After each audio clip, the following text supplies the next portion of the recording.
So a lot of Pokemon attacks work with colorless, but the problem is that if you only put colorless energies in your deck, you'll never be able to do any attack, because every attack usually takes at least one sort of color. So, Okay.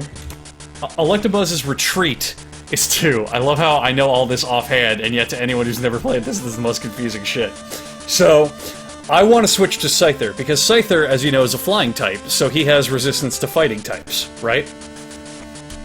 You following so far? And So, just Electabuzz... Stop. I don't... just So, stop. we want to put the Stop. double colorless energy on him because it counts as 2 energy. Stop. So we're going to use that to retreat, discard the double colorless energy, and switch to Scyther, who has a resistance to fighting. Now, we already played an energy, and you can only attach 1 energy card per turn. So instead, what we're going to do is we're going to computer search, because we're going to want to dump our hand of Oaks after this play that we're going to do next turn. So we're going to get rid of Gust of Wind, and we're going to get rid of the electric energy because we really don't need it, and we're going to search for another Professor Oak. So that way we can get a brand new hand when we're done. Now we're going to say done, pass to Mitch's turn. Now Mitch is probably going to play, he played a Mr. Mime. No one likes Mr. Mime, so we're going to ignore Mr. Mime. He put a fighting energy on Hitmonchan, and he's going to use Jab. However, when he attacks Scyther, it's going to do 20 damage. Oh, because he played Mr. Mime. Now, Mr. Mime has a Pokemon power, which means that he ignores resistances and weaknesses. That's incredibly bad for us. So we're going to put this colorless energy on Scyther. We're going to play Jigglypuff. We're going to do... do we want to do a plus power? I don't think we want to do a plus power now. And we're going to hit done. Because Hitmonchan's attack, it costs 3 energy, which means that he's not going to be able to kill me, but now he gusted a wind, and he's going to hit this Jigglypuff super hard. Jigglypuff's going to take 40 damage, which is a problem, because Jigglypuff only has 60 HP, but I forgot, Mr. Mime's actually on the field, which means that there is no weakness as well as resistance applied in the card game. So that means that he'll hit him for just 20 normal damage rather than applying weakness. You following me, Charlie? I'm just wondering why Lindsay hates me.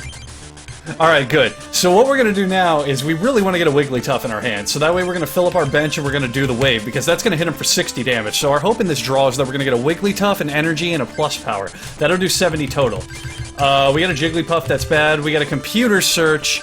I think we just want to go for the Oak. We're going to remove that. We're going to need a double colorless energy. Yeah, we just want to Oak this hand because there's really not a lot going on here. We do have a bunch of Wigglytuffs in our deck. We still have another double colorless energy, and we do have a, we have a bunch of energies that we can do. We're running low on cards, though, so hopefully what we're going to do is get the cards we need. Alright, that fucking sucked. We didn't draw a single thing that we need, and we can just fill up the bench. So we already got a full bench. We don't want Hitmonchan because they don't really do a lot of us right now, but we do want a Wigglytuff super fucking badly. But the point is, do we Oak it or do we or do we computer search? I think we just Oak, even though we only have 7 cards left, but that's okay because we can take this Hitmonchan outright immediately. Oh, look at that, perfect. Double colorless energy and a Wigglytuff and an item finder to get that last thing. We're gonna get rid of his last energy. He can't one-shot that thing while he's got Mr. Mime on the field. Boom, energies. We want a computer search because that way next turn we're going to draw a card, we can search for an energy, although there might not even be one left in the deck. We're going to put Hitmonchan to sleep so that way he can't attack us the next time, and that way we'll be able to afford ourselves some more turns, even if he does draw a miraculous draw, say 2+ powers and a fighting energy.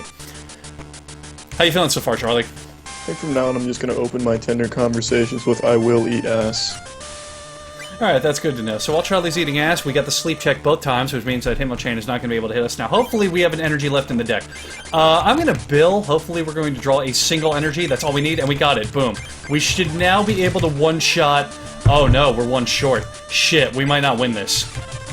It depends on the HP of his Pokemon left. How many Pokemon does he have left? He has a full bench of... No, he only has 3 Pokemon. Oh shit. So we need to be able to one-shot kill them all with Do the Waves in these following sequential turns, unless I draw an Item Finder, which is going to let me get my plus powers back. Now what I should have probably done is Item Finder for a plus... Oh, there's the plus power! Now if this Kangaskhan has... Oh wow, it's got a shitload of HP. We're actually going to need 2 different HPs, 2 different plus powers, or you can just Mach Punch. Now if you saw there, Charlie, he dropped a giant fucking fist on my face.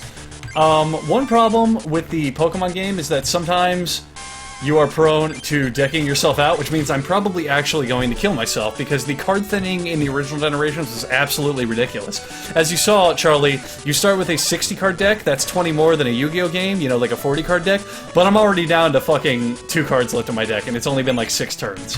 What I'm trying to tell you, Charlie, is that the Pokemon card game is ridiculous. We're going to take damage from this rainbow energy on the Scyther, but that's going to let us use any color. Although Scyther's slash attack is all 3 colorless energies, which means that we didn't even need the color of mana right there. Now he's going to bring him a Chop, which normally wouldn't be a threat because his attacks can't even touch a Scyther. Same thing for this Machoke. It wouldn't even matter because if you look at this Focus Blast, and it does 20 damage, which doesn't apply resistance and weakness, which is currently what the Mr. Mime is doing, but even so he had to flip a coin to do his attack, and that just does not matter to us. Now the real problem is my shift is not working, so I can't do select and I can't change the options, so I can't check his board, but unfortunately we're out of cards. So this guy could just pass turn, but he's going to play energies and attacks just to rub it in, and I've lost the game. So unfortunately Brock Lesnar, using his roundabout fighting deck, has actually defeated us because he used different cards than what we expected, and his Mr. Mime was really what threw a wrench in our cognitive plans. But I do think that if I challenge him again, we can do it well and get something off. How was the game, Charlie? I think I'm gonna change my Tinder bio to I eat ass to cut out the middleman. You realize you said that earlier, yeah? Yeah, but that was opening conversations. I'm changing the bio this time so I don't have to say it, it's just implied.